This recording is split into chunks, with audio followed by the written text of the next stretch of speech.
మీ అందరికీ వందనాలు. మరి ముఖ్యంగా వస్తున్నటువంటి మా మామగారికి కూడా వందనాలు. ఇక్కడ ఒక పులి ఉందంట అండి, పులి ఉందంట ఇక్కడ. మరి ఆ పులి ఎక్కడ ఉందో తెలియట్లా. ఈ స్టేజ్ మీద ఉన్నప్పుడు మంద నడిపిస్తున్నారు కనివేరు గారు, పులి వచ్చింది చూసావా అంటున్నాడు. ఓ నాయన, పులి ఉంటే మరి బోన్ లేదు ఇక్కడ. పులి వచ్చింది చూసామంటే మొన్న చూడలేదు, మొన్న రాలేదు కదా, మరి ఇయ్యాల వచ్చిందా అంటే ఇయ్యాలే వచ్చిందని అంటున్నాడు. సరే జాగ్రత్తగా ఉండండి, పులి ఉందంట ఇక్కడ. దయచేసి అందరికీ వందనాలు. దైవ సేవకులు కూడా ప్రియులారా, సహోదరి మంచి సాక్ష్యం చెప్పింది.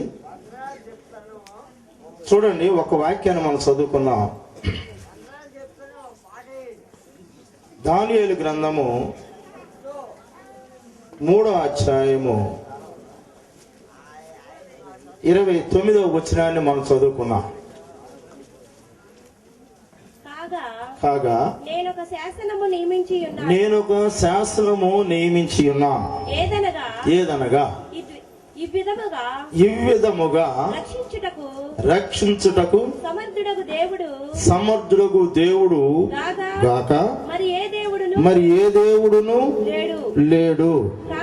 కాగా ఏ జనములో గాని రాష్ట్రములో గాని ఏ భాష మాట్లాడు వారిలో గాని షద్రకు మేషకు అబేద్నెగో అను వారి దేవుణ్ణి ఎవడు దూషించునో వాడు తుత్తునీయులుగా చేయబడును, వాని ఇల్లు ఎప్పుడును పెంట కుప్పగా ఉండునెను. దేవుని స్తోత్రం. చిన్న ప్రార్థన. దయగల తండ్రి, ప్రేమగల ప్రభువా, మీకు స్తోత్రములు. యేసు క్రీస్తు నామమున ప్రార్థిస్తుండగా ఈ కృప మాకు దయచేయండి ప్రభువా. చదువుబడిన వచ్చిన బాబు నిజంగా మాకు తెలియదు నాయన. మాట్లాడేది నేను కాదు మీరని చెప్పి నమ్మిన వాడిని కాబట్టి నన్ను మరుగుపరిచి మీరు మాట్లాడండి. వినగలిగే చెవును, గ్రహించే మనసు మీరు మాకు దయచేస్తారని, నన్ను మరుగుపరిచి మీరు మాట్లాడతారని మిక్కిలితో బ్రతిమలి వేడుకొనుచున్నాము తండ్రి. ఆమేన్. ప్రియులారా, ఈ విధముగా రక్షించుటకు సమర్థుడకు దేవుడు కాక మరి ఏ దేవుడును లేడు. దేవుని స్తోత్రం, దేవుని స్తోత్రం. సాక్ష్యములు మనం చెబుతూ ఉన్నట్లయితే ఇక్కడ కూర్చున్న వాళ్ళు ప్రతి ఒక్కరిలో ఒక్కొక్క సాక్ష్యం ఉన్నది. ఇక్కడ కూర్చున్న వాళ్ళు ప్రతి ఒక్కరిలో ఒక్కొక్క సాక్ష్యం ఉన్నది. ఈ సాక్ష్యము నిలబడాలి అని అంటే మనం నిలబడాలి ముందు. ఈ మాట చెబుతున్నటువంటి ఈ గ్రంథంలో ఈ మాట చెప్తున్న ఆయన ఎవరో ముందు మనం ఒక్కసారి గమనిస్తే నిజమే అలాంటి వ్యక్తి మాట ఎలా అనగలిగాడు అనేది మనకు అర్థమవుతుంది. దేవుడు బబులోను సామ్రాజ్యాన్ని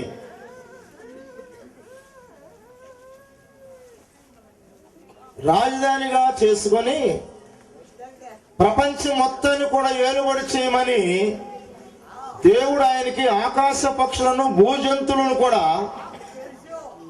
ఆయనకి ఇచ్చున్నాడు. ఎవరంటే ఆయన నెబుకద్నెజరు. ఈ నెబుకద్నెజరు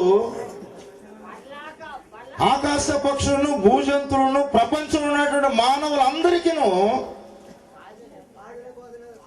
చక్రవర్తిగా పరిపాలన చేస్తున్నాడు. ఇది దేవుడు నియమించాడు.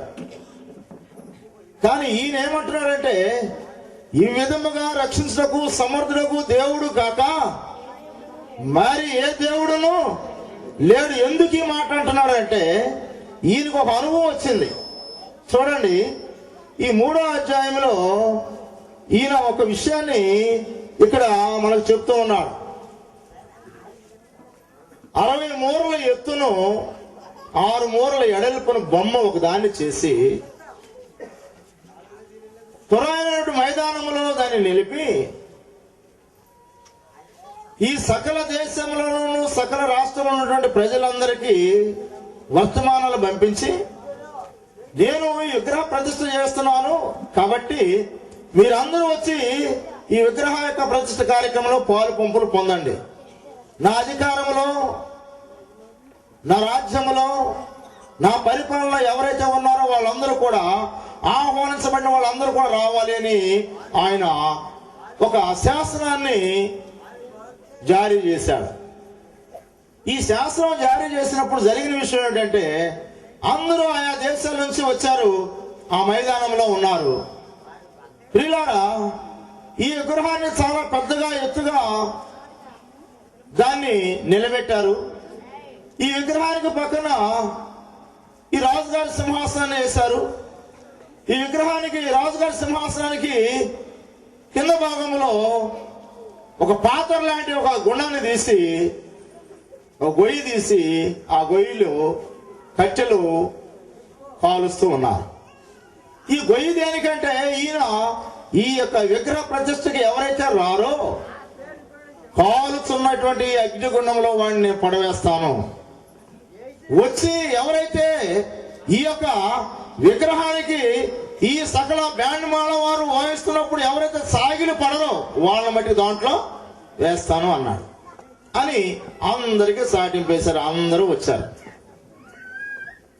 అందరూ వచ్చినప్పుడు జరిగిన విషయం ఏంటంటే, అక్కడ ఉన్నటువంటి సకల విధమైనటువంటి వాయిద్యుధనులు వాయిస్తున్నారు.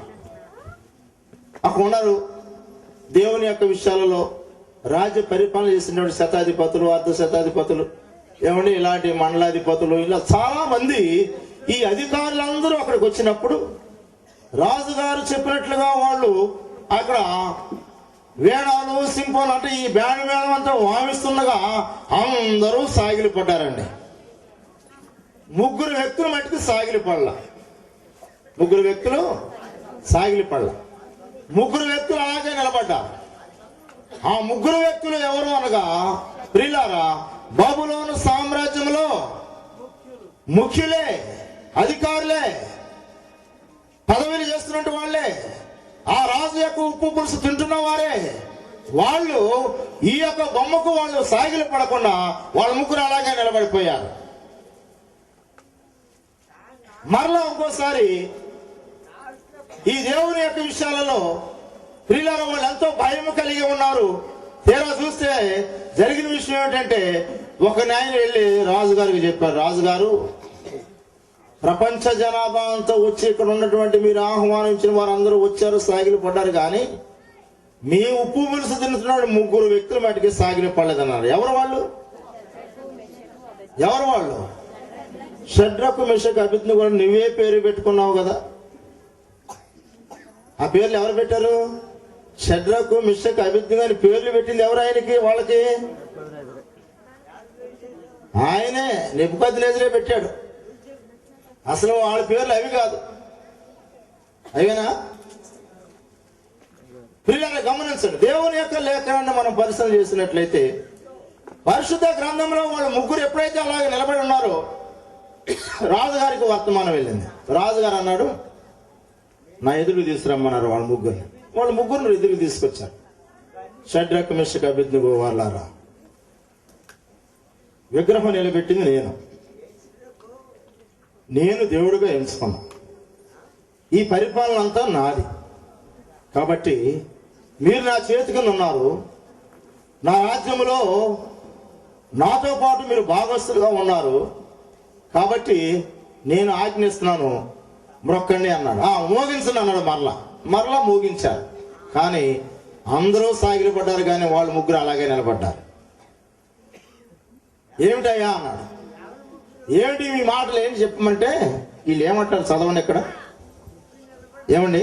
అంతటా నెబుకద్నెజరు వారితో ఇట్లనెను, షద్రకు, మేషకు, అబేద్నెగో, మీరు నా దేవతను పూజించలేదు. చాలండి 16వ వచనం చదవండి.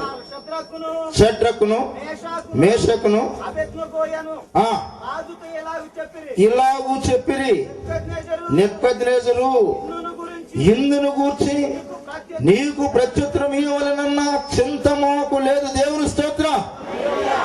ఇందును గూర్చి ప్రత్యుత్తరం ఇవ్వాలన్న చింత మాకు లేదు. ఎందుకని? ఆయన ఒక మాట అంటున్నాడు. 15వ వచనం చదవండి. ఆయన ఏమన్నాడు చదువుదాం. పిల్లం గ్రోవిని బాకాను, పిల్లన గ్రోవి, పెద్ద వీణను, వీణను, సింఫోనిలను, విపంచకను, సకల విధములకు వాయిద్యములను మీరు విను సమయంలో సాగిలపడి నేను చేసిన ప్రతిమకు నమస్కరింపని ఎడల సరే మీకు నమస్కరింపని ఎడల తక్షణమే మండుచున్న వేడిమి గల అగ్నిగుండములో మీరు వేయబడుదురు. నా చేతిలో నుండి విడిపింపగల దేవుడు ఎక్కడున్నాడు? గమనించండి, చాలా మంది కొంత ఘనతలోకి వెళ్ళినప్పుడు, ఔశ్వర్యంలోకి వెళ్ళినప్పుడు, అధికారాలకు పొందినప్పుడు, అన్ని సమముగా బాగానే జరుగుతున్నప్పుడు ఎవరిని లెక్క చేయరు. లెక్క చేసే స్వభావం ఎవరికినూ ఉండదు. ఈయనెవరో ఏ దేవుడు చెప్పినట్టు విషయాలు మనం గమనించినట్లయితే ఈయన రాకమునిపే, ఈయన లేకమునిపే, ఈయన పుట్టకమునిపే దేవుడు ఈ విషయాలన్నీ తెలియపరుచు తన భక్తులతో ముందుగానే తెలియపరచున్నాడు. 70 సంవత్సరాలు యెరూషలేమును నేను పాడు చేస్తాను అని ఇర్మియా భక్తులతోనూ యెషయా భక్తులతోనూ దేవుడు సెలవిస్తూ యెహెజ్కేలుతో సెలవిస్తూ వస్తూ ఉంటే ఈ మాటలను గ్రంథస్థంగా రాసి ఉంచారు. 70 సంవత్సరాలు యెరూషలేము పాడుగా వస్తాను, ఇదిగో ఉత్తర దేశం నుంచి నా సేవకుడు నెబుకద్నెజరు వస్తున్నాడని ఆయన రాకమునిపై ఆయన పేరు పెట్టి పిలిచాడు. ఆయన వారు లేకమునిపై, వారి పుట్టకమునిపై పేరుని పెట్టి పిలిచాడు. అలాంటి యొక్క దేవుడు ముందుగా నీ గురించి చెబితే ఈయనేమంటున్నాడు? రాజు అధికారం అంతా పొందిన తర్వాత తాను దేవుణ్ణి మర్చిపోయి దేవుణ్ణి మర్చిపోయి నా చేతిలో నుంచి విడిపించగల దేవుడు అనొచ్చు. ఈ మాట ఎవరిచ్చారు? ఇది అధికారం ఎవరిచ్చారండి? ఈ అధికారం ఆయనకి ఎవరిచ్చారు? ఈ అధికారం ఆయనకి అర్థమైతేనే కదా ఆ మాట ఆయనకి తెలుస్తానికి. ఏమండి, ఆయనకి తెలుసు, తెలియకుండా ఏమీ లేదు. కారణం ఏమిటంటే దేవుని యొక్క లేఖనంలో రాయబడిన విషయాలు మనము గమనించినట్లయితే ప్రియులారా, పరిశుద్ధ గ్రంథంలో వీళ్ళు ఒకటే మాట అన్నారు, నీ చేతిలోంచి ఎవడు విడిపించలేడా. వాళ్ళు ఏం మాట్లాడుతున్నారంటే వీళ్ళు చూడండి, మేము సేవించుచున్న దేవుడు మండుచున్న వేడిమి గల ఈ అగ్నిగుండము నుండి మమ్మును తప్పించి రక్షించుటకు సమర్థుడు. దేవుని స్తోత్రం. రాజా, ఒకవేళ ఆయన రక్షింపకపోయిన ఎడల రాజా నీ దేవతలను మేము పూజింపము, నీవు నిలువబెట్టించిన ఈ ప్రతిమకు మేము నమస్కరింపము. ఇది తెలుసుకో. నమస్కరింపము అంటే మర్యాద, కానీ తెలుసుకో అంటే వార్నింగ్ అన్నమాట. ఏంటిది ఇది? ఈ దేవతలు ఎక్కడి నుంచి వచ్చారో ఎవరో మీకు తెలుసా? మన దేశంలో ఎంతమంది దేవతలు ఉన్నారో తెలుసా? 33.5 కోట్ల దేవతలు ఉన్నారు. ఈ 33.5 కోట్ల దేవతలకి 30 కోట్ల దేవతలకి మందిరాలు ఉన్నాయి, తతిమాటికి లేవు. వీటిని పూజిస్తానికి నీ ఆయుష్ సరిపోద్దా? వారంలో 7 రోజులు 7 నోములు 7 వ్రతాలు 7 పూజలు చేసినా, నువ్వు రోజుకి 100 దేవతలు నువ్వు పూజించినా నీ జీవితం సరిపోద్దా? నీ జీవిత దినాలు ఎన్నో నీకు తెలుసా? మనుషుడు ఆయుసు నోహు జలప్రళయం అయిన తర్వాత 120, మోషే గ్రంథం రచించిన తర్వాత 70 లేక 80. అయితే ఈ 20 దీంట్లో కదా 80లోకి మొత్తం 100. 100 ఇంటూ 365 రోజులు వేయండి, చూద్దాం ఎన్ని సంవత్సరాలు వస్తాయి, ఎన్ని రోజులు వస్తాయి మీకు చూద్దాం. మనుషుడు ఆయుష్ మనం ఎంత ఉన్నామో ఏ స్థితిలో ఉన్న 100 సంవత్సరాలకి మనుషుడికి ఎన్ని రోజులు వస్తున్నాయి లెక్కెడదాం. ఎన్ని రోజులు వస్తున్నాయి? 100 ఇంటూ 365 అంటే 36,500 సంవత్సరాలు వస్తాయి. ఇంత తక్కువ రోజుల్లో 33.5 కోట్ల దేవతల నామమును నువ్వు స్మరించగలవా? పూజించగలవా? నెబుకద్నెజరు గమనించు దీన్ని. నిన్ను ఈ స్థితిలోకి తీసుకొచ్చిన వారు ఎవరో, ఈ స్థితిలో నిలబెట్టిన వారు ఎవరో, ఈ స్థితిని తీసుకొచ్చిన వారు ఎవరు? మనుషుడు నిర్మాణం చేసిన వాడు ఎవరు? మనుషుడు ఎవరు పోలికతో నిర్మాణం చేశారో ఆ విషయం నీకు అర్థమైందా? బైబిల్ గ్రంథంలో ఆది కాండంలో అంటారు, ఈ వీళ్ళ దేవతల గురించి చెబుతారు ఒక మాట. ఏమనంటే, మీరు తినవద్దన్న పండు మీరు తింటారు, మీరు తినుదినమున దేవతల వలె మీరు ఉంటారు అన్నారు. అంటే దేవుని మాటను దక్కించిన వాళ్ళు ఏమయ్యారు? దేవతలయ్యారు. బైబిల్ గ్రంథమే చెప్తుంది. 3వ అధ్యాయం ఆది కాండం, ఇంటిగా చదువుకోండి 3వ అధ్యాయం. ప్రియులారా, దేవుని యొక్క విషయాన్ని మనం గమనించినట్లయితే ఇలాంటి యొక్క పెద్దదాన్ని చేసి నిలబెట్టి మొక్కము అంటే వీళ్ళు దేవుడు కాగల జనులు. వీళ్ళ కొరకు దేవుడు ఎన్ని అద్భుతాలు చేశాడు. మేము మీ గురించి చేసిన అద్భుతాలు మేము వినినప్పుడు మా గుండెలు కరిగిపోయాను. దేవుని స్తోత్రం. యెహోషువ గ్రంథము 2వ అధ్యాయము చదవండి. మీరు తెలుస్తుంది మీకు ఈ విషయం ఎలా ఉందో.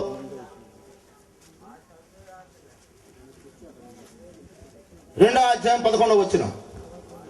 మేము వినినప్పుడు మా గుండెలు కరిగిపోయాను. మీ దేవుడైన యెహోవా పైన ఆకాశమందును క్రింద భూమి అందును దేవుడే మీ ఎదుట ఎట్టి మనుషునికైనను ధైర్యం ఏమాత్రం ఉండదు. దేవుని స్తోత్రం, దేవుని స్తోత్రం.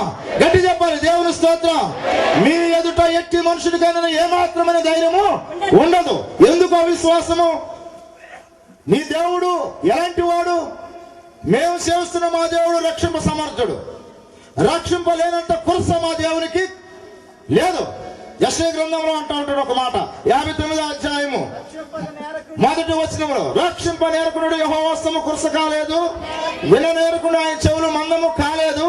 మీకును మీ దేవునికి మీ దోషములు అడ్డుగా వచ్చిన కనుక ఆయన ఆలకింపుకున్నాడు. దేవుని స్తోత్రం.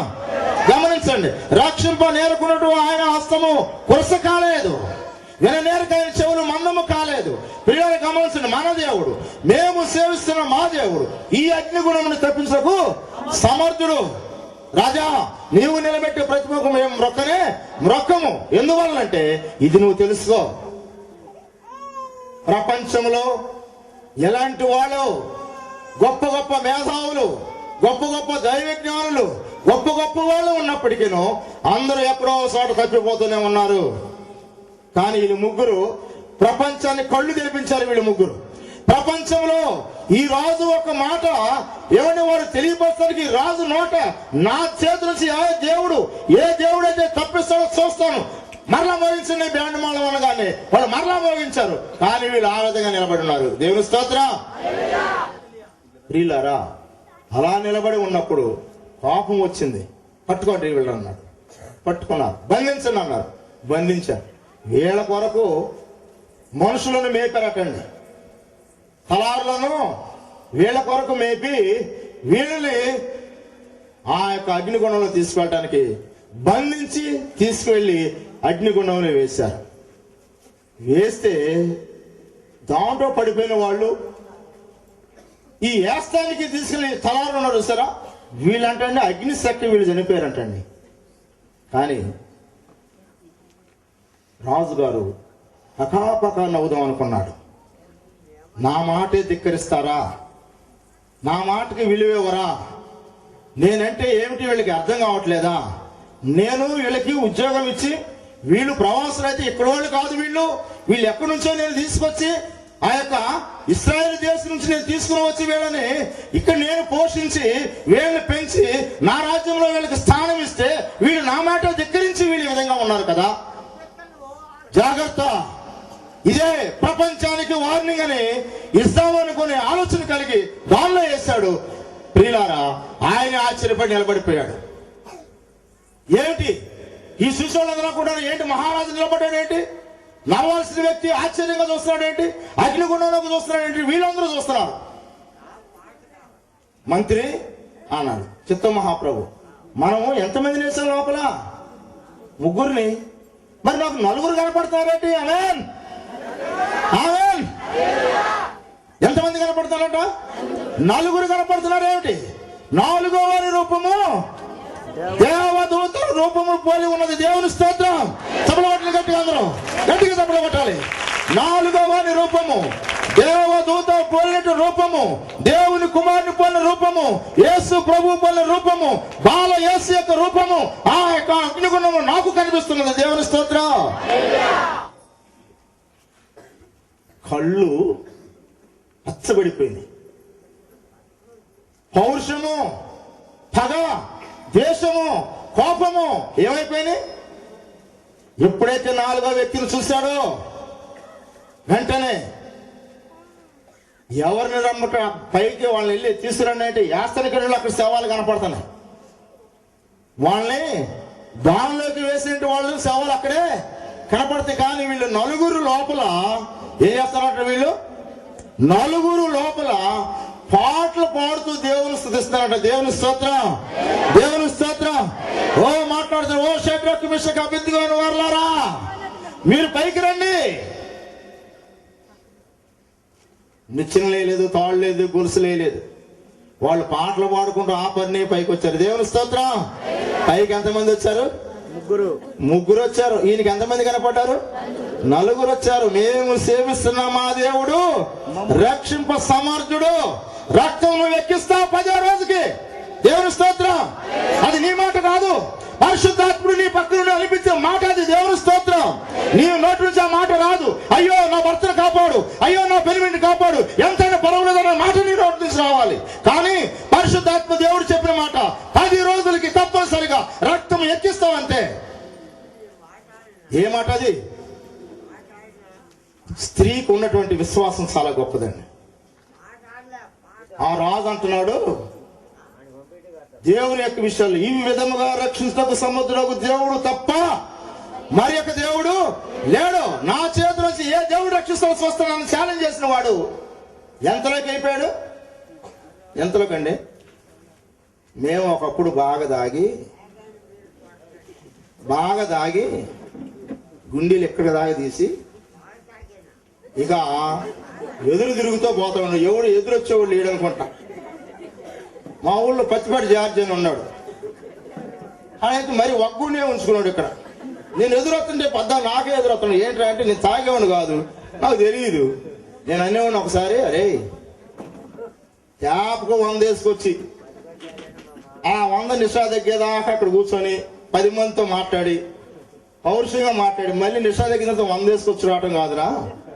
ఒక్కసారి 400 గ్లాసులో పోసుకొని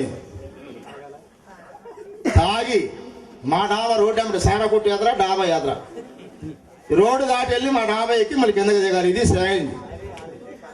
చేస్తావా? చేయలేడు. వీళ్ళు ఏంటంటే పద్దాక ఇంక కొనుగుతూ సొనుగుతూ ఉంటారు. వీళ్ళకి అర్థం కాదు. 4 తాగుబోతులు ఉన్నారు. ఈ 4 చక్కగా ఉదయాన్ని ఎక్కువ చెల్లేటప్పుడు ఇంటికాని చెల్లేటప్పుడు ఏం చేస్తారంటే మంచి ఇస్త్రీ చేసిన బట్టలు వేసుకొని బాగానే వెళ్తారు, పని చేస్తారు. బాగానే పని చేసుకుని డబ్బులు తీసుకుని వస్తా 4 సెంటర్లు కావాల్సి మరి ఒక సెంటర్ కాడ కలుసుకుంటారు. ఒక సెంటర్ కాడ కలుసుకున్న తర్వాత జరిగే విషయం ఏంటి తెలుసా? ఎరా కదా ఇద్దరు, అరే పుచ్చకాయ తినరా అంటే ఎవడరా పుచ్చకాయ తినమాట, పుచ్చకాయ తింటే ఈదారిని ఉంటుందిరా. మరి ఏం తింటారంటే ఏదా అది తాగితే అంట అదంటే వెళ్ళి నోటికి వెళ్ళేటంటే పోతుంది. అది పుచ్చకాయ ఇదంతా సొల్లు ఎందుకు లేదు. ఈ 4కి ఒక ఆలోచన వచ్చింది, ఒక దుఃఖం. ఏమిటి దుఃఖం అంటే ప్రియులారా గమనించండి. ఒక వ్యక్తి అన్నాడు, అరే ఈ రోజు నుంచి నేను తాగను రేఖ అన్నాడు. ఎందుకని రా? ఎందుకేముందరా, రోజు తాగి ఇంటికి వెళ్తుంటే నా పిల్లలు నేను తలుపు కొడుతున్నాను, కొట్టి అట్టనే పడిపోతున్నాయి అక్కడ తలుపు. నా భార్య మరి తలుపు తీయట్లేదురా. ఈ పొద్దున్నే ఎదురింటోళ్ళు పక్కింటోళ్ళు ఒకళ్ళు ఇడుగుతా ఏం పోయే కాలం వచ్చింది వీడికి, మొదటిపోడా దాకపోతే ఏమొచ్చింది వీడికి, కమ్మగా తెచ్చుకొని తినొచ్చు కదా అని తిడుతున్నారు. రోజు ఇదే పని అయిపోయింది. ఇక నేను తాగను రా అన్న. రెండో వాడు అన్నాడట, నేను కూడా ఈ రోజున తాగను, ఇది క్వార్టర్తో ఆల్ప్ చేస్తున్నాను. ఎరా నీకేమైందనా? నా భార్య తలుపు తెస్తుంది కానీ ఎరా తలుపు తెస్తుంది కానీ నా భార్య భోజనం పెట్టమంటే డబ్బులు ఏమంటుంది? ఏమంటుంది? డబ్బులు వండి పెడతాను అని అంటుంది. ఎట్లా పోవాయా అంటుంది. డబ్బులు ఇస్తే వండుతా, పిల్లలు పడుకొని ఉన్నారు, అరవా జాగ్రత్త. ఇది పస్తు కొనుక్కోసి వస్తున్నారు రోజు. మూడో వాడు నేను కూడా ఇక తాగను రా అన్నాడు. ఏం చెప్తావు? నా భార్య అయితే తలుపు కొట్టగా తలుపు తీస్తుంది, లోపలికి వెళ్తున్నాను, అన్నం పెట్టమంటే ఇక ప్లేట్ అక్కడ ఉంది, గ్లాస్ అక్కడ ఉంది, కుండ అక్కడ ఉంది, పచ్చడి కూర అక్కడ ఉంది, మాట్లాడకుండా అల్లరి చేయకుండా పెట్టుకొని తిని వచ్చి పడుకో. నువ్వు అల్లరి చేసానుకో పిల్లలు ఎగుతారు, జాగ్రత్త. అని ఏంటో ఎట్లా చెబుతున్నారు? మీరు అందరూ మగవాళ్ళు కాదా అంటారు. 4వ ఆయన, సరే నీ సంగతులు చెప్పరా బాబు అన్నారు వీళ్ళు.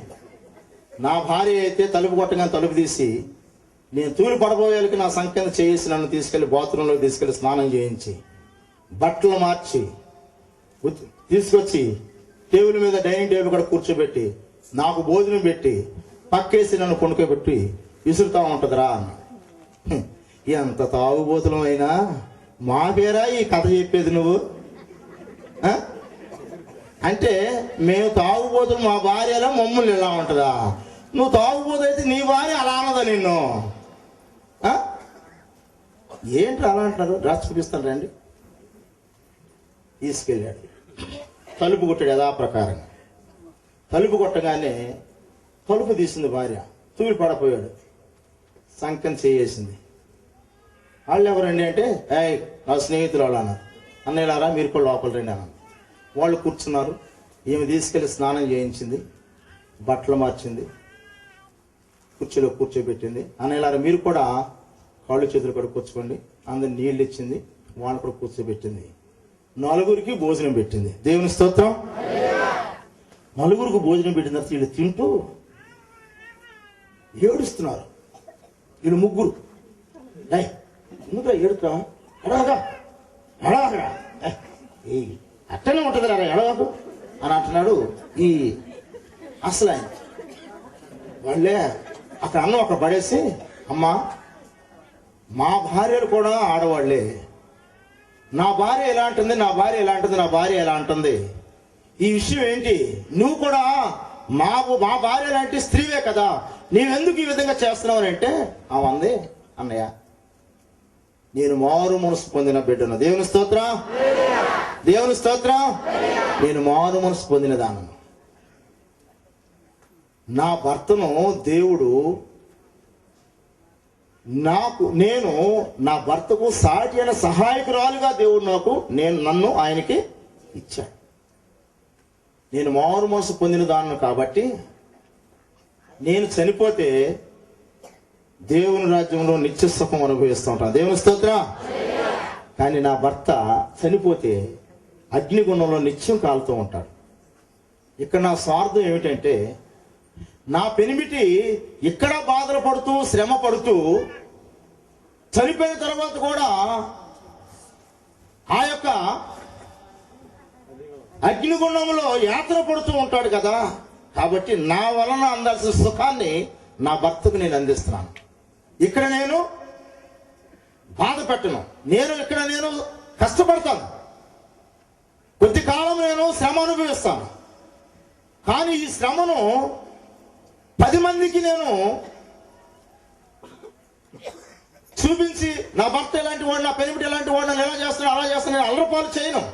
ఇటు పుట్టింటికి ఇటు మెట్టింటికి కూడా పేరు తేవాలి. కాబట్టి నేను అలా చేస్తాను. నేను చనిపోతే దేవుని రాజ్యానికి వారసురాలు అవుతాను. నా పెనిమిటి చనిపోతే అగ్నిగుణం పోతాడు. వెంటనే పెనిమిటి అన్నాడంట, నీలో ఇంత జ్ఞానం ఉందని నేను గమనించలేకపోయాను. ఇప్పుడు దాకా నేను మూర్ఖుడుగా మాట్లాడుకున్నాను, మూర్ఖుడుగా ఉన్నాను నేను. కానీ నిత్య రాజ్యము ఒకటి ఉన్నదని ఏ రోజు నువ్వు నాకు చెప్పలేదే?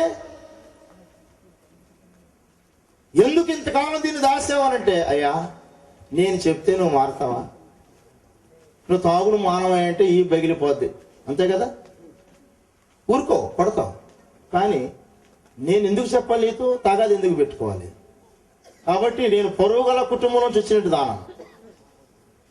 నాకు ఇది అవసరం లేదు.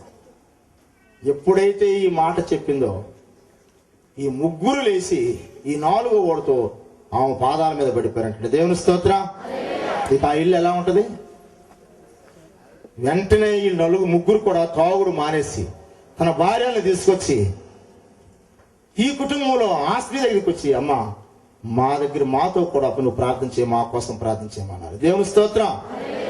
అక్క, నువ్వు మమ్మల్ని మార్చావు, మా భర్తలను మార్చావు, రోజు ఇలా ఇబ్బందులు పెట్టావు అని ఒకళ్ళనొకళ్ళు ఏడ్చుకుంటా క్షమాపణలు ఒప్పుకొని వాళ్ళు 4 ఆ ఇంట్లో ప్రార్థన చేస్తుంటే ఆ పేట అంతా కూడా మార్పు వచ్చిందండి. దేవుని స్తోత్రం, దేవుని స్తోత్రం. వీళ్ళు ముగ్గురు ఎప్పుడైతే నిలబడి మేము సేవిస్తున్నామా దేవుడు గొప్ప దేవుడు అని ఎప్పుడైతే వాళ్ళు సాక్ష్యం చెప్పారో, అలాగే దేవుడు వారిని రక్షించాడు, అగ్నిగుణం నుంచి వారిని పైకి తీసుకుని వచ్చాడు, నిలబెట్టాడు. ప్రపంచం మొత్తాన్ని కూడా ఛాలెంజ్ గా ఒక మాట మాట్లాడాడు. ఏమంటే, ఈ విధముగా రక్షించక సముద్రం దేవుడు తప్ప మరి ఏ దేవుడును ఎక్కడ లేడు? చదవాలి, ఎక్కడ లేడు? ఏ దేవుడును లేడు.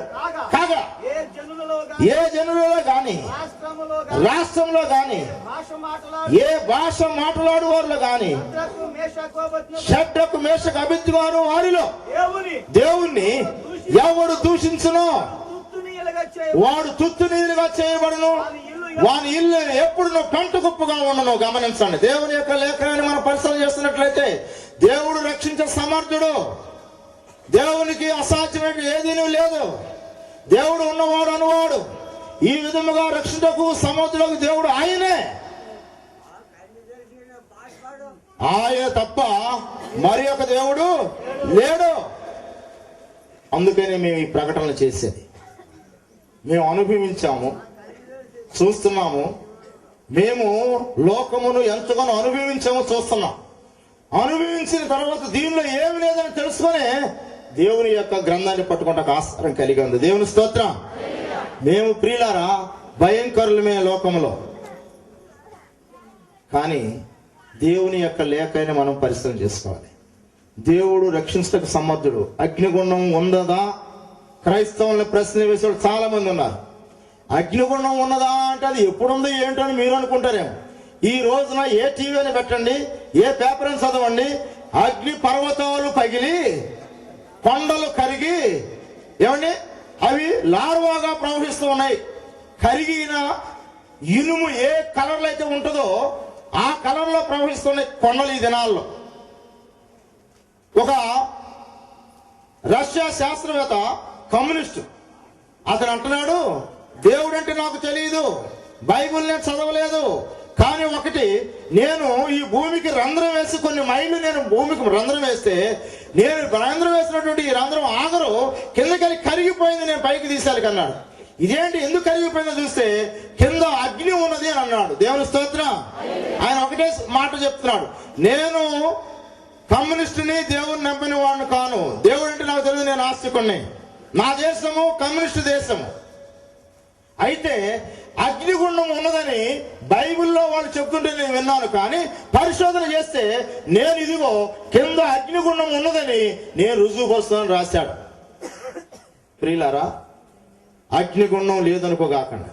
మీరు ఇంకో ప్రశ్న రావచ్చు, తలెత్తొచ్చు. ఏమిటంటే, చనిపోయిన మనిషిని పాతి పెడుతున్నావు, మట్టికి మట్టిగా అయిపోతున్నాడు, లేకపోతే కాల్ చేస్తున్నారు, బూడిదైపోతున్నాడు. ఇక ఎవరిని కాలుస్తాడు దేవుడు అగ్నిగుండంలో అని మీరు అనుకోవచ్చు. ఈ శరీరం ఉండదు కదా, ఇక కాల్చేది ఎవరినని మీరు అనుకోవచ్చు. మత్తయి సువార్త 10వ అధ్యాయం 28 వచనమా చూడండి ఒకసారి.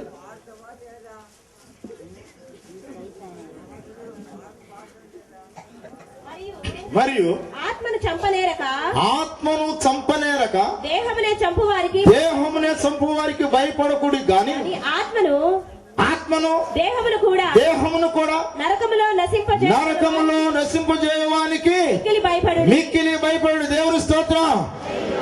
చాలా మంది చంపాము, కక్ష తీర్చుకున్నాం అనుకుంటున్నారు, కానీ తన తర్వాత తరాలు వస్తూనే ఉన్నాయి. నువ్వు ఒకరిని చంపితే అతడితో కక్ష ఆగిపోలేదు. పెరిగిందా, ఆగిందా? శాపగ్రస్తులు అయిపోయారు. మొదట కయ్యూను హేబేలును చంపాడు. లోకం అప్పుడే పుట్టిందని లోకస్వార్త 11:52 కూడా చెప్తూ ఉంటారు. యేసు ప్రభు చెప్తాడు, లోకము పుట్టినది మొదలుకుంటే లోకం ఎప్పుడు పుట్టిందంటే కయ్యూను హేబేలును చంపినప్పుడు లోకం పుట్టిందని అంటాడు. చదవండి వచ్చినాన్ని 11:52 లోక. ధర్మశాస్త్రోపదేశకులారా, మీరు జ్ఞానమును తాళము చెవిని కాబట్టి లోకము పుట్టినది మొదలుకొని అనగా హేబేలు రక్తము మొదలుకొని, గమనించండి 51 వచ్చినమ్మా. దేవుని యొక్క లేఖను మన పరిస్థితి. లోకం ఎప్పుడు పుట్టింది? ఆది కాండము 6వ అధ్యాయం వరకు భూమి భూమి భూమి అని ఉంటుంది. 6వ అధ్యాయం కానించి భూలోకము అని వస్తుంది. అక్కడికి లోకము అంటే దాని వివరణ చేస్తున్నారు. లోకము అంటే 1వ యోహాను పత్రికలో ఒక మాట ఉంటుంది. లోకము అనగా నేత్రాశ, శరీరాశ, జీవపు డమ్మం, ఇది లోకము అంటాడు. ఇది తండ్రి వల్ల కలిగినది కాదు అంటాడు. దేవుని స్తోత్రం. కాబట్టి ఈ లోకంలో ఉన్న ప్రతి ఒక్క వ్యక్తి కూడా దేవునికి విరోధే, దేవుని రాజ్యానికి విరోధే. ఈ విరోధత్వాన్ని, ఒక తండ్రి కుమారుడు యొక్క విరోధత్వాన్ని తీసివేయడానికి యేసుక్రీస్తు, దేవుడై ఉన్నటువంటి ఆ క్రీస్తు ఇక్కడ మన లోకానికి క్రీస్తుగా వచ్చాడు. దేవుని స్తోత్రం. ఆయనే యేసుగాను, ఆయనే క్రీస్తుగాను, ఆయనే ప్రభువుగాను మన మధ్యకు వచ్చాడు మనల్ని రక్షిస్తానికి. ఆలోచించేయండి. అందుకని ఆయన అంటున్నాడు, ఇంత గొప్ప దేవుణ్ణి పట్టుకొని ప్రపంచ యావత్తు ఏలుబడి చేసిన ఆయనే ఈ విధంగా రక్షణకు సముద్రకు దేవుడు తప్ప మరి యొక్క దేవుడు లేడు అని మాట అన్నాడు అంటే మనమంతా, నువ్వేం చదువుకున్నావు, నీవే ఉద్యోగం చేస్తున్నావు, నీ విలువెంత, నీ గ్రామంలో విలువెంత, నీకు నీ కుటుంబంలో విలువెంత, నీకు ఏ విలువను నువ్వు చూస్తున్నావు, ఏ విలువ లేని నీవు క్రీస్తుని అంగీకరించడానికి నువ్వు సిగ్గుపడుతున్నావు.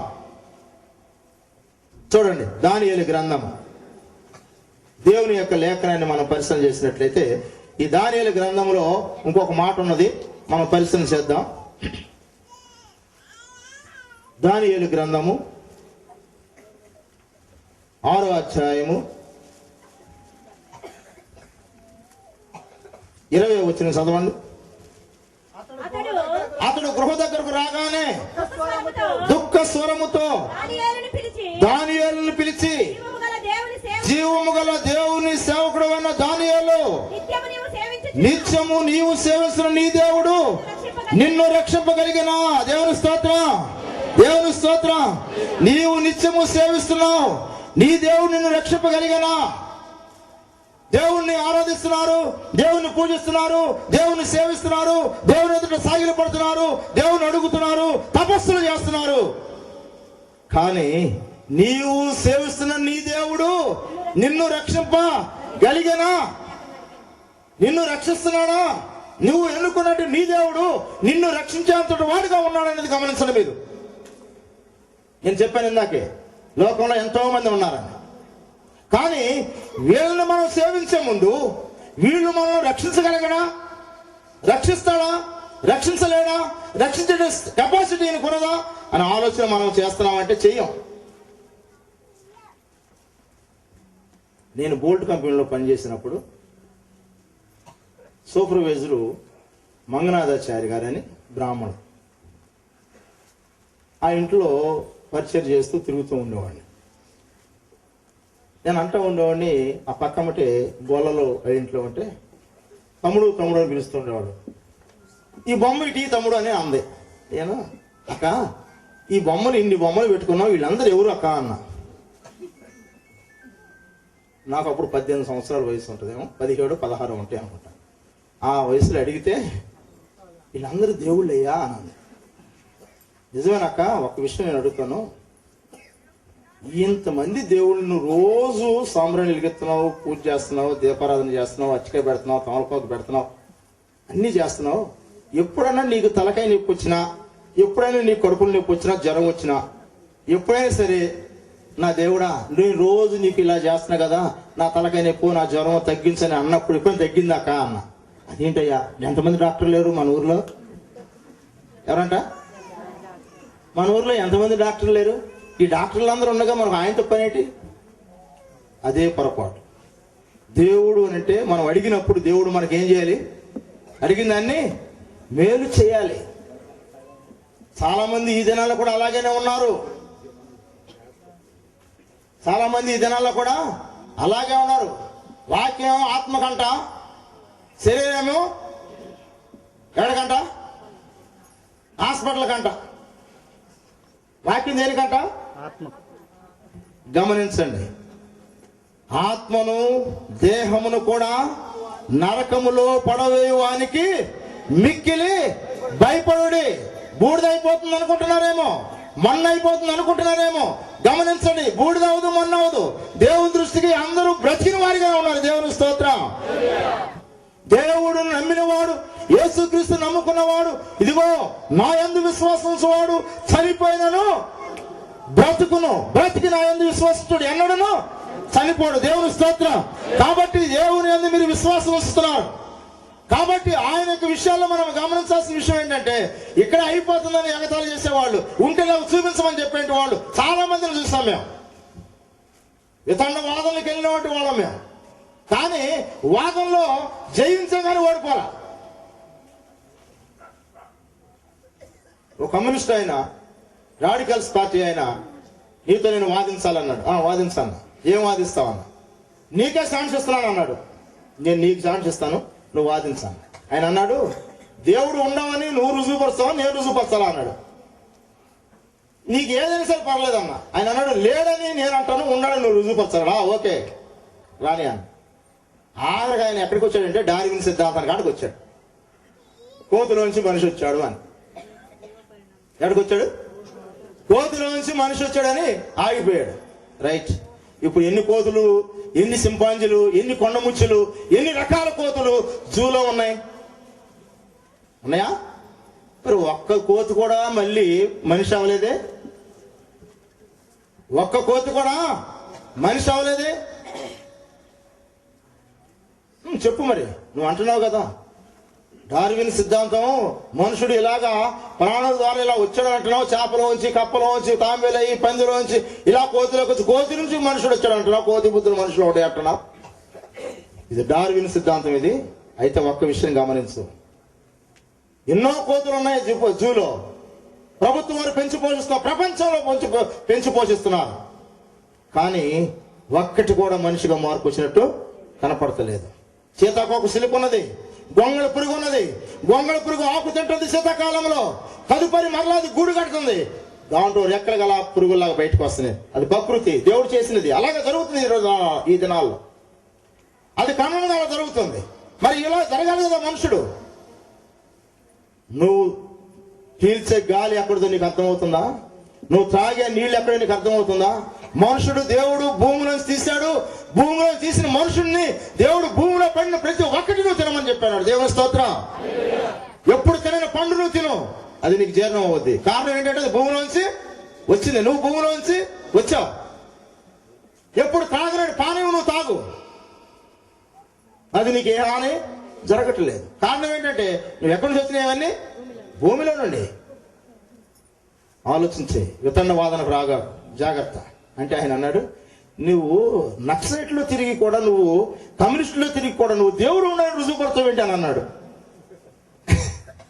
నేను ఓబిడిఆర్లో తిరిగాను, నక్సలైట్ గ్రూప్ లో. అయినా సరే అది ఎప్పుడో చదువుకునే టయాల్లో అయిపోయింది. జీవనాడి వాళ్ళు వచ్చి, హైదరాబాద్ వాళ్ళు వచ్చి మీటింగ్లు పెట్టినప్పుడు, పిల్లరా కొత్తపేటలో, విజయవాడ కొత్తపేటలో మేమే ఆర్గనైజేషన్ చేసినటువంటి వాళ్ళుగా ఉన్నాం కొంతమంది. అయినప్పటికీ దేవుడు లేడని సిద్ధాంతాన్ని మేము నమ్మినా, కానీ నేను మట్టికి ఎప్పుడు దేవుడు లేడని ఎవరికి చెప్పేవాడు కాదు.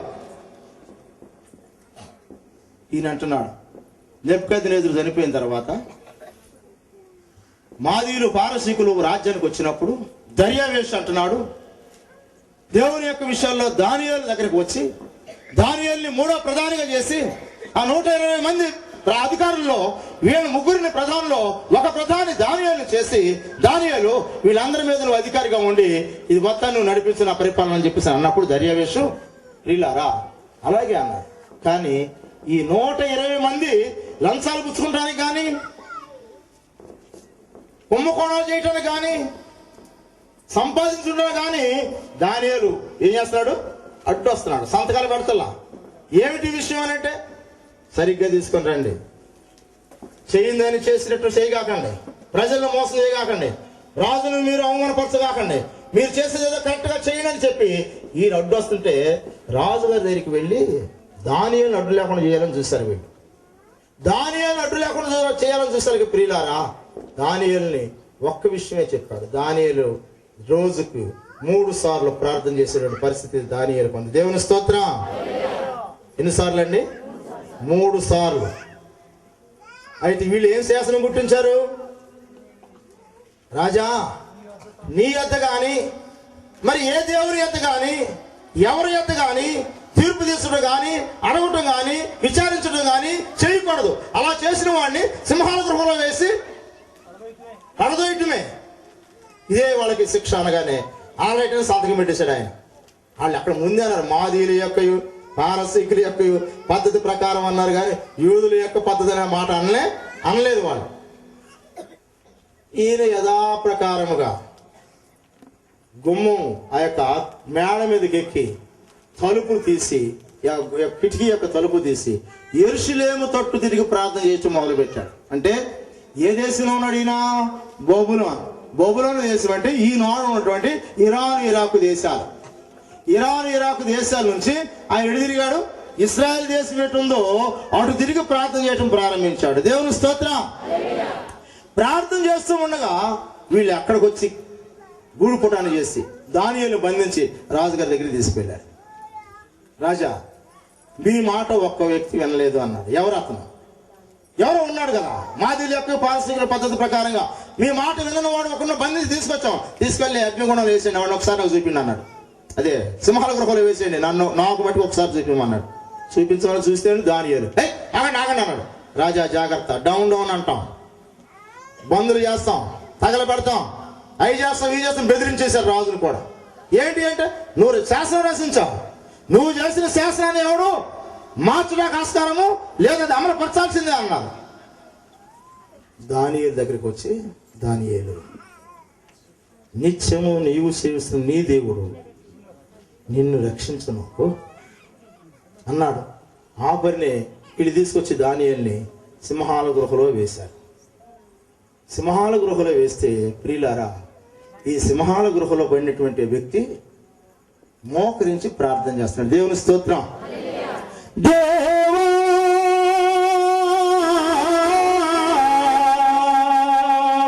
నన్ను కరుణించుమా, నా ప్రార్థనకు నీ చెవియొగ్గుమా, నా ప్రార్థనకు నీ చెవియొగ్గుమా.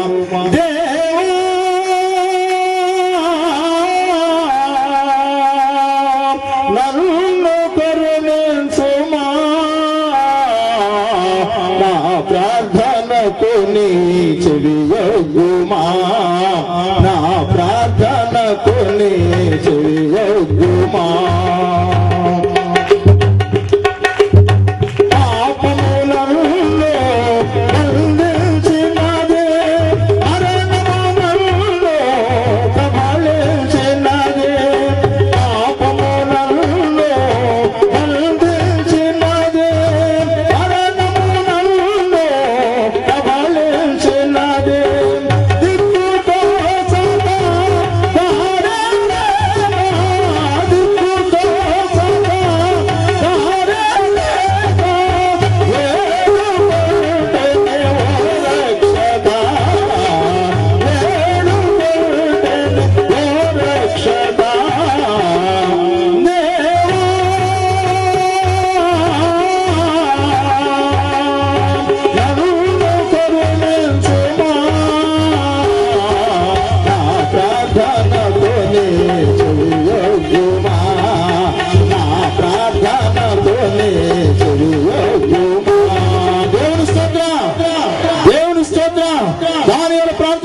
ప్రభువా, బంధించారు నన్ను కుయుక్తితో, కుట్రతో, కుట్రవన్నీ నా మీద పగతో, నా మీద ద్వేషంతో నన్ను ఈ విధముగా సింహాల గృహంలో వేశారు. ప్రభువా, జ్ఞాపకం చేసుకుని ప్రార్థన చేస్తున్నాడు.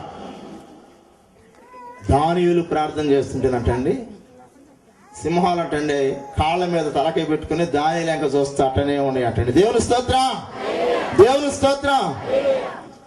ఈ నాన్టెల్ బుక్ లో 7th క్లాస్ లో నాన్టెల్ బుక్ లో ఈ దానియేలు అనే వ్యక్తి అంటండి పారిపోయి అడవిలోకి వెళితే అడవిలోకి వెళ్ళిన వ్యక్తికి అంటండి పులి అంటండి కాలుకి ముళ్ళు గుచ్చుకొని సింహం అక్కడ ఉంటే ఈ దానియేలు అంటండి ఆ సింహం ముళ్ళు తీశాడంట. అప్పటి నుంచి మచ్చికైందంట. దానియేలు రాజ్య పరిపాలనకు వచ్చినప్పుడు ఈ సింహాన్ని బట్టి బోన్లో వేశారంట. ఆ సింహాలే దాంట్లో వేశారంట. ఆ సింహం బోన్లోనే ఈయన వేశారంట. అది ఏమి చేయలేదంట. మేము చదువుకున్న పుస్తకం ఉంది 7th క్లాస్. ఏమండి, ఎందుకంటే ఈ ఈడుగొట్టుడు ఒకడంట సండే స్కూల్కి వెళ్ళాడంట. వాళ్ళ అమ్మ అందంట ప్రభుగాళ్ళు అంటాడు. సండే స్కూల్కి వెళ్తే సండే స్కూల్ టీచర్ చక్కగా చెప్తుందంట. చక్కగా చెప్తుంటే అంతా విన్నాడంట. పిచ్చి టీచర్ ఇట్ట అని చెప్తే ఇంటికి వచ్చాడు. ఇంటికి రాని వీళ్ళ అమ్మందంట, అరే ప్రభా ఇలా సండే స్కూల్లో టీచర్ ఏం పాఠం చెప్పారా? ఏం పాఠం చెప్తాం ఏంటమ్మా? సండే స్కూల్లో ఫస్ట్ క్లాస్ అని పాఠం చెప్పారమ్మా. ఏంటి చెప్పురా? ఇశ్రాయేలు ఐగుప్తు దేశం నుంచి బయలుదేరి వస్తున్నారు. ఫరో తరుముతూ వస్తున్నాడు. తరుముతూ ఎర్ర సముద్రం అడ్డొచ్చింది. ఎర్ర సముద్రం కాడికి ఫరో రాజు పరిగెట్టుకుంటూ ఇలా రథాలు వేసుకుని వాళ్ళు వచ్చేసారు. రథాలు వేసుకుని వచ్చాక ఇశ్రాయేల్ జనాంగం మోసే వీళ్ళందరూ చూసి ఏం లేదు తెలియక పడవలు వేసుకుని పారిపోయారమ్మా దొరికానన్నా. అదే ఆగరా ఎవరు చెప్పారు? మీ టీచర్ ఎట్లా చెప్తా ఇట్లనే చెప్పిందా అన్న. అదేంటంటే వీడి జ్ఞానం ఏంటి? వీడి జ్ఞానం ఏంటంటే అసలు సముద్రం పాయలేవటం ఏంటి? ఏ పడవలోనో విమానంలోనో హెలికాప్టర్లోనో అవతల దాటాలి, అంతేగాని సముద్రం వీడి కోసం పాయలైపోతా. ఏం టీచర్ ఈ టీచరు అంటే అక్షరార్థంగా బైబిల్ చదివే వాళ్ళు ఇలా చెప్తారు. దేవుని శక్తి రుజువు కావాలి. దేవుని శక్తి రుజువు అయినప్పుడు ప్రియులారా, దేవుణ్ణి పరిపూర్ణంగా నువ్వు నమ్మినప్పుడు, దేవుని యందు విశ్వాసంలో నువ్వు జీవిస్తున్నప్పుడు ఆయన తప్ప నన్ను రక్షించేవాడు ఎవరు లేరు అనేటువంటి దృఢ విశ్వాసం నీలో ఉన్నప్పుడు ప్రియులారా ఇలాగే రక్షణ పుట్టకు ఆస్కారం కలిగి ఉన్నది. దానియేలు ఎప్పుడైతే ఈ విధంగా చేస్తున్నాడో ఆ రాత్రి అంతా ఆయనకి నిద్ర పట్టలేదు రాజుకి. దానియేలు ఎంతో ప్రియుడు, మోసం లేనివాడు, దగా లేనివాడు, కుంభకోణాలు చేయనటువంటి వాడు, ఎక్కడ కూడా రాజు యొక్క విషయంలో నష్టం రానటువంటి వాడు. రాజుకి ఆయన ఎంతో మక్కువతోను ప్రేమతోను నాకంటే ముందున్న రాజులు కూడా ఆయన ఎంతో గొప్ప మేలు చేశాడు, సేవ చేశాడు. ఎక్కడ కూడా ఆయనలో పొరపాటు జరగలేదు. కానీ అలాంటి దానియేలుని ఇలా శిక్ష వేసి సింహాలపురం పాడవేశారేమిటి? మనయాత్తం ఉండి తెల్లారి గట్టకే వచ్చేసాడండి. ఓ దానియేలు, నిత్యము నువ్వు సేవిస్తున్న నీ దేవుడు నిన్ను రక్షింపగలిగినా అనగానే స్వరం వినపడుతుంది అక్కడ నుంచి. ఏమని? అందుకు దానియేలు, రాజా చిరకాలము జీవించునుగాక, నేను నా దేవుని దృష్టికి నిర్దోషినిగా కనబడితిని కనుక ఆయన తన దూతలను పంపి సింహములు నాకు ఏ హాని కలగకుండా వాటి నోళ్లు మూయించాను. రాజా నీ దృష్టి కూడా నేను నేరము పాపము చేసిన వాడను కాను కదా అనగానే ఎవరక్కడ అన్నాడు. ఎంత సంతోషంతో రాజు చప్పట్లు కొట్టి ఎవరక్కడ అన్నాడు. చిత్త మహాప్రభు దానియేలు పైకి తీయండి అన్నాడు. మహాప్రభు దానియేలుని పైకి తీసాను. దానియేలు మీద కుట్ర చేశారు వీళ్ళు. కుట్ర చేసిన వాళ్ళు ఎక్కడ ఉంది? ఎవడా కుట్ర చేసిన అందరూ బయట తీసుకురామన్నారు. తీసుకొస్తానండి దాంట్లో ఏమంటే ఆ 120 మందిని తీసుకొచ్చి దాంట్లో వేస్తుంటే ఈ సింహాలటండి వాళ్ళు పైనుంచి పడుతుంటే కింద పడకుండానే ఎగిరి పట్టుకొని గోడకేసి కొట్టేసి చీల్చేస్తున్నాయంటండి. 120 మందిని చీల్చేసినాయి అంతే. దేవుని స్తోత్రం. ప్రియులారా, ఎముకలు సైతం పొడి చేసి వదిలిపెట్టినాయి. కారణం ఏంటో తెలుసా? వీళ్ళు ఏంటంటే కొన్ని దినాలు వీటికి ఆహారం పెట్టలేదట. వీటికి సింహాలకి ఆహారం పెట్టుకోకుండా దానియేలు లోపల పడగానే ఎగిరి పట్టుకొని గోడకేసి కొట్టి పిడిపిడి అనుకున్నారంట వీళ్ళు. ఒకటొకటి లాక్కుంటే ఏ పాటు ఆ పాటు ఊడిపోవాలనుకున్నారంట. కానీ ఆయన దేవుని నమ్ముకున్నాడు. దేవుని స్తోత్రం. నువ్వు కూడా దేవుని నమ్ముకో. ఈ లోక యొక్క సింహాలు నేను ఏమీ చేయలేం. చూడండి, గర్జించు సింహం వలె అపవాదంటే ఎవరిని మృంగుదామని తిరుగుతా, దానికి సమయం కొంచెమే అని తిరుగుతూ ఉన్నదటండి ఎవరిని మింగాలను. కాబట్టి ఈ రాత్రి నీ దగ్గరికి వస్తుందేమో ఆలోచించాయి. దాన్ని ఎదుర్కొన్నాక శక్తి నీలో ఉండాలంటే విశ్వాసమైన డాల్ను చేతబట్టుకో, వాక్యమైన ఖడ్గాన్ని చేతబట్టుకో, నిలబడు ధైర్యంగా. సమాధానము అనే జోడు నువ్వు ధరించు, శిరస్త్రాలు ధరించు, కవచాలు ధరించు, నిలబడు. ఏ ఆయుధం ఎంత మాత్రం నీకు హాని చేయదు. దేని స్తోత్రం, దేవుని స్తోత్రం. నిన్ను కాపాడువాడు కునుకోడు, నిద్రపోడు. నిన్ను ఎల్లవెల్ల కంటికి పోలే కాపాడువాడు ఆయనే. కాబట్టి నీవు చేస్తున్న నీ దేవుడు ఇలాంటి వాడని నీకు నమ్మకం ఈ రోజు కలిగితే చేతులతో చూద్దాం. ఎంతమంది నా దేవుడిని రక్షిస్తాడు, ఈ అగ్నిగుణం తప్పించేవాడు, ఈ సింహాల గురించి తప్పించేవాడు దేవుడు నాకున్నాడని ఇంకెంతమంది, ఇంకా అవిశ్వాసులు కొంతమంది ఉన్నారు. దేవుని స్తోత్రం, దేవుని స్తోత్రం. ప్రార్థన చేసుకున్నాం. ప్రార్థన అండి, ప్రార్థన. దయగల తండ్రి, ప్రేమగల ప్రభువా, మీ స్తోత్రం నాయన. ఈ విధముగా రక్షణకు సముద్రకు దేవుడు తప్ప మరి ఒక దేవుడు లోకమందుడు ఎవరునూ లేరని మాట్లాడిన దేవుడు నీకు స్తోత్రం నాయన. నిజమే, మా కొరకు నిత్యత్వాన్ని వదులుకొని మహిమను ఆవిష్యాలను విడిచిపెట్టి మా ప్రభు మాతో తండ్రి మమ్మల్ని ధనవంతులు చేయటకు నువ్వు దరిద్రుడిగా ఈ లోకానికి వచ్చావు దేవా, నీ స్తోత్రం నాయన. నువ్వెక్కడ ఉన్నాలో మేము కూడా అక్కడ ఉంటావు రా ప్రభు. మమ్మల్ని తీసుకుని వెళ్ళటకు మరలా రాబోతున్నావు తండ్రి, నీకు స్తోత్రం నాయన. షడ్రకు మిషకు అబిద్ధివాళ్ళను కాపాడిన దేవుడా, పేతురు యోహానులను కాపాడిన దేవుడా, పౌలు శీలను కాపాడిన దేవుడా, నీకు స్తోత్రములు నాయన. కూడి వచ్చిన ప్రతి బిడ్డను కూడా మీరు దీవించి బలపరిచి కాపాడండి. ఈ రాజ్య వారసులు అవుటకు నీ కృప మాకు దయచేసి ఈ అగ్నిగుణాన్ని తప్పించుకునే మార్గాన్ని మీరు మాకు దయచేస్తారని క్రీస్తు పేరిట మిక్కినంత బ్రతిమని వేడుకొనుచున్నాము తండ్రి, ఆమేన్.